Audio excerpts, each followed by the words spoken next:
Hi, everybody. Welcome to another episode of Band Together Leadership. My name is Paul Everts. You can reach me on my email address, which is BAND, the number 2, together, bandtogether at Comcast.net. Also, go to our website, which is conductingmylife.com, and you'll see we have a book to sell. I'm part of the Maxwell leadership team. Would love to come out. I've been certified to be a coach, speaker, and trainer using John Maxwell material. Hence the reason why we're in the 21 Irrefutable Laws of Leadership. We are on Chapter 16.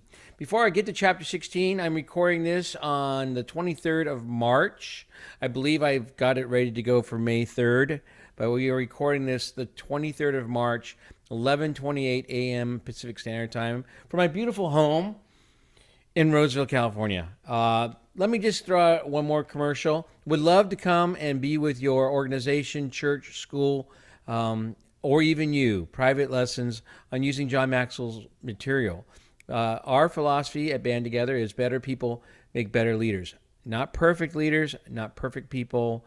Some of you guys get so wrapped up in the word best means perfect, or I don't know, narcissistic thinking, nihilistic thinking. I don't know. You just get really weird when you hear best or better. I mean, you just kind of, that doesn't mean perfect. But I'm here.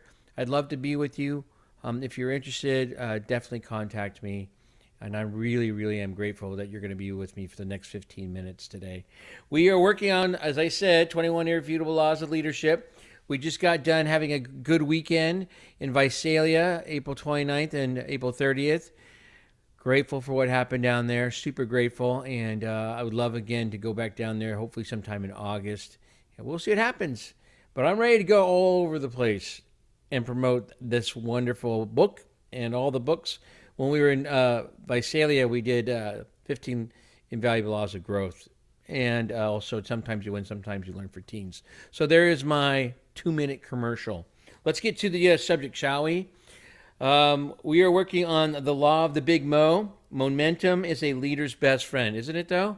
Momentum is a leader's best friend. There are two keys. There's preparation and motivation. Jaime Escalante, known to be a fine teacher, Hispanic man. If you Stand and Deliver, I believe is the movie. Definitely check out who Jaime Escalante is. He's recognized that he could only succeed if his students were effectively inspired and properly prepared. Motivation would not be a problem because the calculus teacher, that would be Jaime Escalante, was gifted in that area. He read his students masterfully and always knew exactly what to do with them. If they needed motivation, Jaime Escalante would give them extra homework or challenge one of the school's athletes to a handball match. Escalante never lost. If they needed encouragement, Jaime Escalante would take them out to McDonald's as a reward. If they got lazy, he'd inspire, amaze, amuse, and even intimidate them. I wonder if that would work in 2022. Intimidating. Oh, I don't know. What the heck. And all along the way, he modeled hard work, dedication, and excellence, and what he called ganas, which is desire. Getting his students prepared was more difficult. He introduced more algebra and trigonometry to his students in the lower level classes, and he got some of his colleagues to do the same. Jaime Escalante also started to rally support for a summer program to teach advanced math, and in time, the students did improve. It starts with a little progress. In the fall, Jaime Escalante put together another calculus class, this time with 9 students. And you know what? Speaking as a teacher, 9 students in 2022 in the public school system, let alone Southern California, LA area. Oh, shoot. Anyway, at the end of the year, 8 took the test and 6 passed. Jaime Escalante was making progress. Word of his success spread, and in the fall of 1980, his calculus class numbered 15. When they all took the test at the end of the year, 14 of the 15 students passed. The steps forward were not huge, but Escalante could see that the program was building momentum. The next group of students, numbering 18, was the subject of the movie I mentioned earlier, Stand and Deliver. Like their predecessors, they worked very hard to learn calculus. Many coming to school at 7 o'clock in the morning every day, a full hour and a half before school started. And often they stayed until 5, 6, even 7 p.m. at night. When they took the test in May, they felt that they had done well. Momentum breaker, question mark. But then there was a problem, one that threatened to destroy the fledgling program and stop cold the momentum Escalante had been working hard to build over the past several years. A grader for the Educational Testing Service, ETS, which administered the advanced placement exams, found some similarities on several of the tests the students had taken. That led to an investigation of 14 of the 18 Garfield High School students who took the test. The testers accused Jaime Escalante's students of cheating. Resolving the investigation was a bureaucratic nightmare. The only way for the students to receive the college credit they wanted so desperately was to retake the test. But the students were indignant and felt retesting was an admission of guilt. Escalante tried to intervene, but the bureaucrats at the ETS refused to talk with him. Henry Gadias, who was then principal, also tried to get the testing service to reverse its decision, but was unsuccessful. They were at an impasse. Finally, the students agreed to take the test, even though they had been out of school and had not studied for 3 months. What were the results? Every student passed. Jaime Escalante's pass rate for the year was 100%. New heading, no, momentum maker. What could have killed the momentum Escalante had built at Garfield turned into a real momentum builder. Students at the school became more confident, and people within the community rallied around Jaime Escalante and his program. And the publicity surrounding the test gave a push of momentum that made it possible for East Los Angeles College to start a summer program that Escalante wanted for his students. After that, the program exploded. In 1983, that's almost 40 years ago, 1983, the number of students passing the AP Calculus exam almost doubled from 18 to 31. The next year, it doubled again, the number reaching 63, and it continued growing. In 1987, 129 students took the test, with 85 of them receiving college credit. Garfield High School in East Los Angeles, once considered the sinkhole of the district, produced 27% of all AP Calculus test scores by Mexican Americans in the entire United States of America. New heading, the momentum explosion. The benefits of the law of the Big Mo were felt by the Garfield High School students. The school started offering classes to prepare students for the other AP exams. In time, Garfield High School, again in East Los Angeles, held regular AP classes in Spanish, calculus, history, European history, biology, physics, French, government, and computer science. In 1987, 9 years after Escalante spearheaded the program, Garfield High School students took more than 325 AP examinations. Most incredibly, Garfield had a waiting list of more than 400 students from areas outside its boundaries wanting to enroll.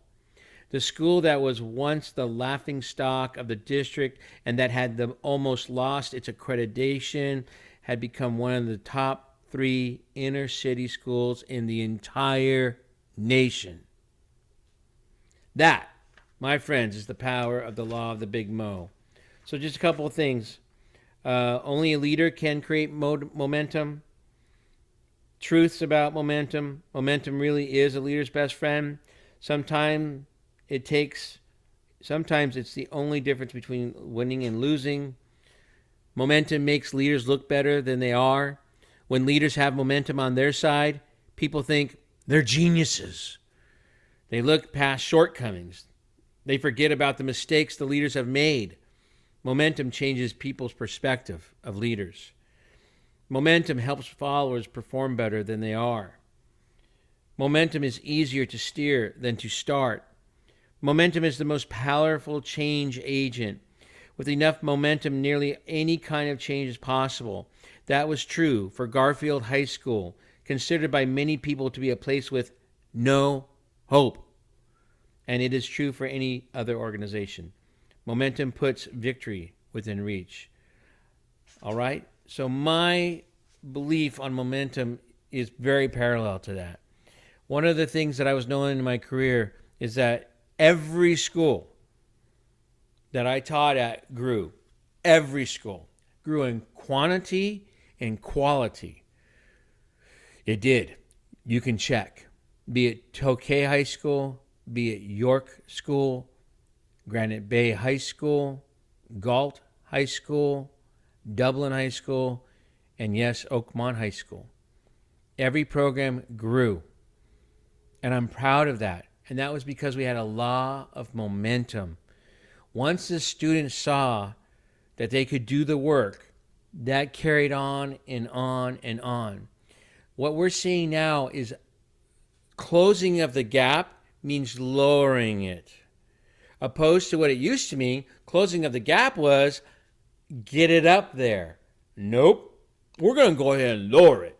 Makes no sense. Unless you're trying to destroy a great nation. Ladies and gentlemen and ladies, the law of momentum, that is a leader's best friend. Once you start seeing the small victories pointed out to the kids, going from 6 to 8, oh, we only got 8. We had 6 last year. Correct, we had 8. At Granite Bay High School, we went from 39, 71, 105. That's what happened.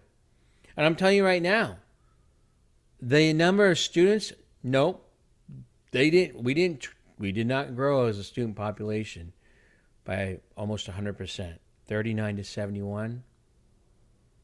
No, that band was growing. Same thing in Dublin. Dublin, I think we had like maybe 24 kids or some ridiculous number because I was having to do choir as well.